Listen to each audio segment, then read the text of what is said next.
Thank you for coming on. We're so happy you're here. Thank you for having me. So for our listeners, you guys, we have Shanti Das on, and she has an incredible nonprofit organization called Silence the Shame. And so we wanted her to come on and actually speak about this to our listeners and give everybody some information and just basically talk about what prompted you to create this organization and what do you think is missing in society that this particular organization will fill and help. So thank you, ladies, for the question. I started this organization probably So truth be told, my dad took his own life when I was a child. And we didn't go to counseling as a family. We didn't talk about it. And fast forward, as you know, I had a great career in the entertainment industry, but when things started getting difficult for me, I didn't really know how to process my thoughts and my feelings. I didn't recognize what the anxiety was. I didn't know that I was actually depressed. And so I went through a lot of ups and downs. I started therapy in my 30s, but didn't really stick with it.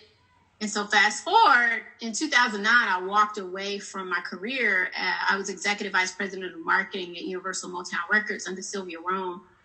Went through a lot of health issues that year. My mom developed Alzheimer's. One of my family members passed away. And so it just got to be too much for me. So I quit and came back home. And over the years being at home, also, you know, ups and downs, you know, when you walk away from your dream job, and I felt like God was pulling me into doing more community service work. I couldn't really figure all that out. And then as I started reflecting on my life, just in general, I started unpacking a lot of the trauma that I think was still there from my dad's suicide. And then in 2014, my best friend took her own life the day after I talked to her. When I tell you that to this day, I mean, it still haunts me. And unfortunately, I didn't go to counseling then. And my sister was telling me, like, you really need to deal with this. Again, we're not taught, you know, about how to cope with grief and loss and trauma in our community, especially in communities of color. And so, you know, kept a lot of those feelings inside. And a lot of things started to manifest from an emotional health and wellness perspective for me. And I went on a decline in 2015. And one thing led to another. And I came really close to taking all the pills in my medicine cabinet in September of 2015. And by the grace of God, I got the help that I needed. My sister convinced me to call the National Suicide Prevention Lifeline, which is 1-800-273-TALK. And then my pastor, because I'm a member of Ebenezer Baptist Church in Atlanta, Dr. Warnock was like, I'll pray with you, but you got to go to the doctor. And that was so encouraging for me that my pastor told me that I needed help as well. Like, you know, that God was going to be there with me, but God also gave these folks the wherewithal to become therapists. And tools. Hello. So I did that. And then that's when I launched like a soft launch in 2016. And then we became a 501c3 in 2017. And the second part of your question, you know, there are some amazing mental health organizations across the country, but I just felt like from a real like national and global perspective, there wasn't really one organization kind of leading for the people in underserved communities as well as communities of color. And I thought that, well, you know, I'm Black, you know, my dad was from India, but that's still a community of color as well. You know, let me just share my story and try to put my truth out there and try to start helping people. And what I realized is that people were like really looking for something that they could grab a hold of and feel like it was a safe space and something they could call their own in this arena. So people we're like that little engine that could. We've been plugging away and, you know, it's just been good. I mean, y'all, I'm sure you know all the work we've done with Hillary, with Jack and Jill and the Healthcare Foundation. And I've done a lot of panels in the entertainment industry and brought artists on board who have even used our platform to share for the first time about their emotional health and wellness. So I'm just following God's lead. This is definitely a ministry and a labor of love. And I hope that we're helping other people and that we can continue to save lives, especially with what's going on with COVID-19. I think mental health is going to be top of mind forever now. I think, you know, being in this quarantine, people are understanding what mental health means. You know, in the past, people have told me like, oh, I don't really know what mental health is. I'm like, well, it's just like physical. It's just your mind. Right. You know, it's mind, body, and soul, right? Your physical goes hand in hand with your mental and vice versa. And, you know, when we have, you know, and also in our communities, we deal with a lot of physical challenges like hypertension and heart disease and diabetes and those sort of things, but now I think people are understanding that mental illnesses rather are just as important, and there's treatment there. Or if you don't want to take medicine, you can talk to a therapist and really get the help that you need. And some people, though, do need medication. And what's difficult is when people do have severe mental illnesses that we don't judge them, and that we learn and educate ourselves in our community so that we can try to help our loved ones and not outcast them from society. I have a question for you, because I work right now as a clinical pharmacist at a psychiatric hospital. And so I see from juvenile up to geriatric every day that I work. And my heart always goes out specifically to the young kids, because when I go through those cottages, as we call them, where they are, because they're there, they're inpatient, they're staying there all, they're regular kids. And I mean, when I get a chance to talk to them, I mean, they want to have regular conversations with me. I mean, we know that something brought them there, right? What would you say to our young audience, our young people that are listening now? Because like you said, we don't talk about it.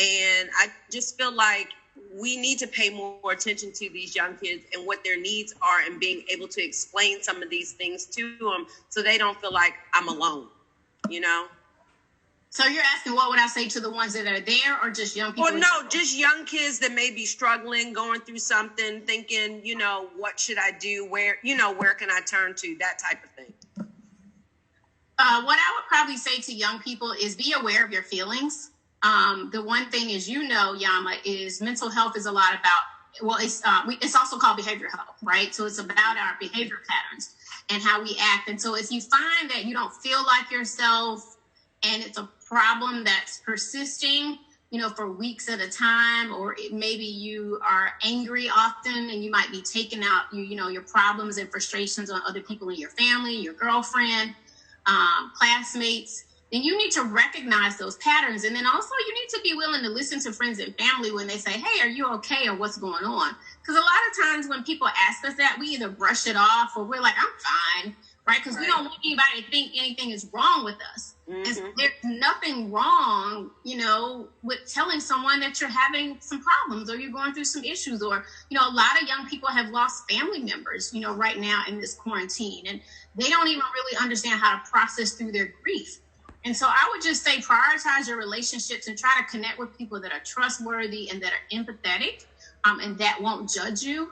The other thing too is, monitor your time on social media, because sometimes that can be a trigger for depression, and it can be a trigger to send you in the other direction if you feel like, your friends are doing so great, but you're down and you don't know why you're down, and you're looking at everybody else's highlight reel and feeling sorry for yourself. Really limit your consumption. I know that's easier said than done, because this generation lives with their smartphone right on their hip. Almost all of us are now, right? We're connected. I know, but it's so important. Like, I got to tell you, one day this week, because I was coming off of a big week with Silence to Shame last week, doing a lot of press and interviews and webinars, and I just stopped. Like, I was like, what? I can't do it today. Like, I put my phone down. Yes, there's FOMO. What are you missing out on? What are people posting about? Right. But I just had to take a break from it all. And so I would say, give yourself mental health days and breaks, and, include time about wellness, or include time rather for wellness in your life and self-care, because it's so important. Mm-hmm. You got to do that you love. And, I know a lot of our teens and kids, they're sad and they're frustrated because they're not having graduations. I don't have all the answers for that, but what I can tell them is that hope is not canceled. I can't imagine not being able to have my graduation, or if I was a high school football star like my nephew and not being able to play, not being able to walk across that aisle and get my honors academically, right, and in the athletic department. It's a lot of pressure on our teens. We have to love them and wrap our arms around them.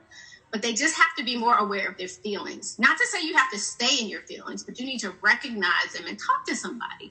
Again, whether it's your mom or your dad, if you don't feel like talking to your parents, talk to that favorite auntie or uncle that you have, or even maybe call your coach and talk through your feelings, or if you're a part of a church, call your pastor.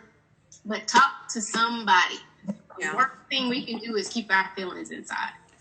Yeah. What would you say? Because I think in our community, the African American community, it's so taboo when it comes to, getting counseling or speaking to someone. And I think that, and it's funny because just to kind of personalize it, I lost my dad in 2008.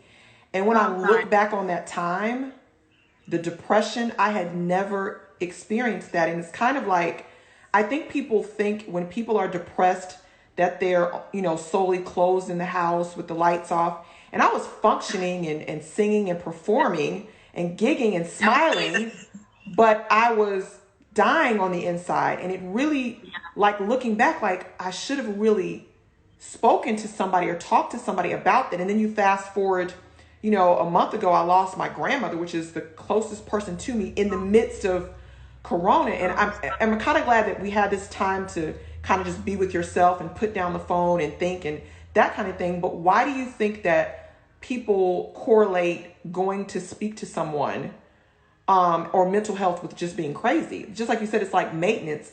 In our community, for whatever reason, we're just not taught to take care of that part of ourselves.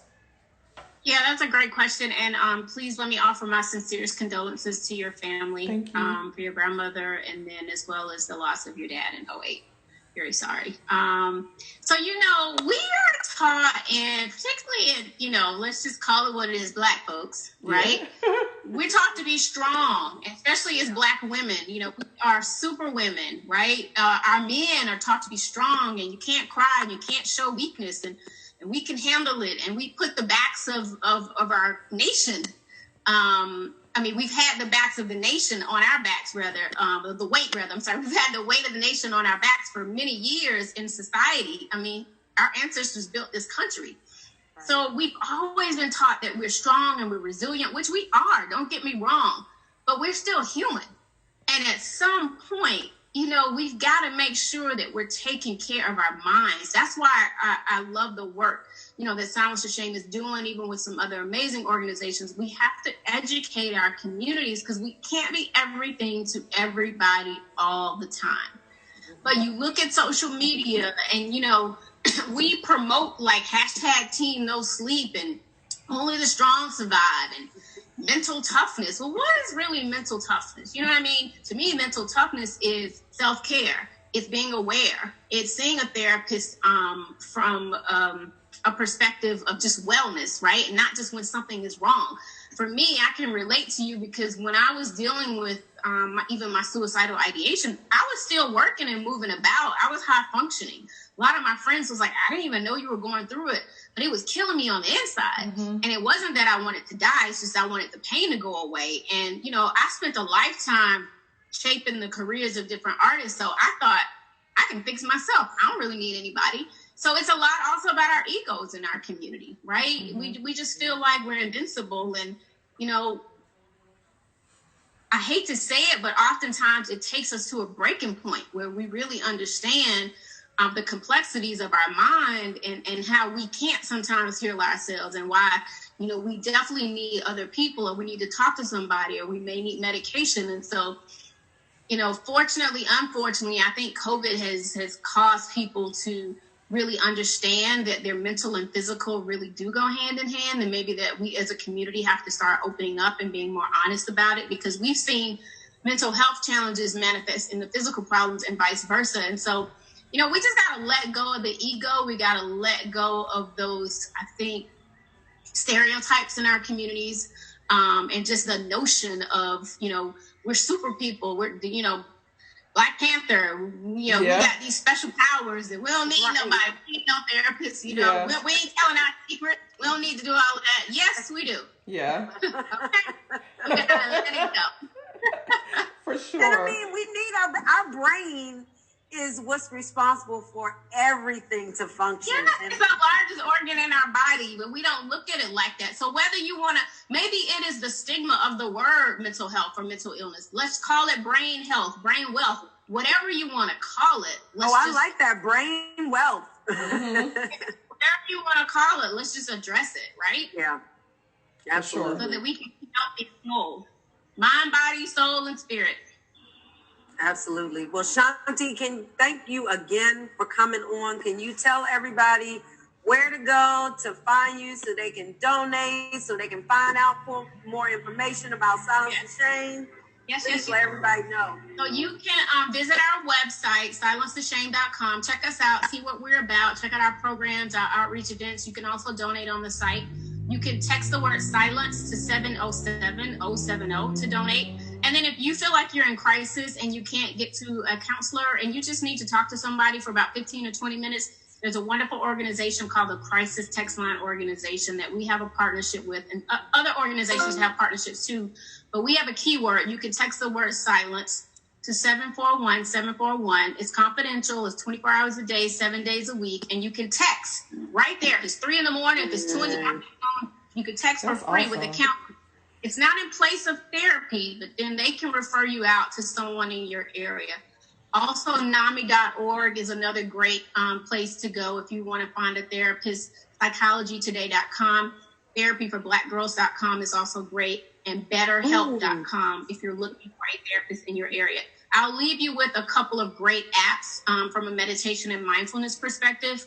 A couple are Headspace, Insight Timer, Calm, Smiling Mind, and then a few that I just recently learned about that were created by African-American inventors. One is called Liberate, and the other one is called Eternal Sunshine. So check those out. Make sure you're getting out when there's sunshine. You'll soak up that vitamin D. It helps to put you in a better mood. Exercise, get your endorphins going. Take naps. Try to eat on a regular schedule. Also through COVID-19, try to maintain a regular schedule. Get up, take a shower. Take care of yourself and incorporate breaks. And don't be embarrassed if you need to talk to somebody. You should be embarrassed if you keep it all inside. So just continue to silence the shame, and let's look out for one another. Thank you, ladies, for having me. Thank you so much. Awesome. Thank you. All right. Have a good one. Bye-bye. Bye.